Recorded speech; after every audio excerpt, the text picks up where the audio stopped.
It is US court that has declared all the tariffs that have been applied by Trump in the recent times, excessive tariffs, are not legal. They should not be applied. They are hampering their own trade as well, because it is not like US is self-sufficient. It is.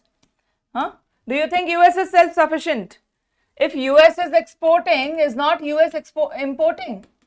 Yes, exactly. So you are also dependent. If people of America need products, and if you are putting much higher tariffs on the import and export, then naturally the cost effectiveness of this is going to rise, and we really need material from outside the world because we are not self-sufficient. And in case of export, if you expect that people are not going to retaliate, they are going to retaliate, and they are also going to charge high tariffs to you, right? So naturally this system serves nobody. This serves nobody, and why it is being done is seriously hard to understand.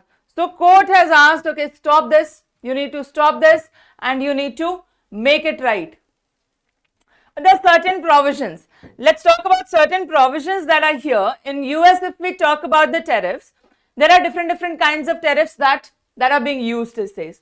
So court has given sanctions for valid trade or valid unfair trade. These things are being talked about. So court has not sanctioned all kinds of tariffs. Yes, let me remind you that court has not sanctioned all kinds of tariffs. There are still tariffs that can be run, and using that as a response to Supreme Court's order, Trump has further declared immediately that I am raising 10% tariff on the rest of the world.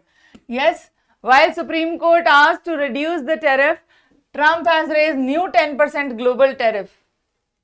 Now mind it, because India has made ties with US again, this does not apply on India. This does not apply on India. So India is the only one benefiting from this.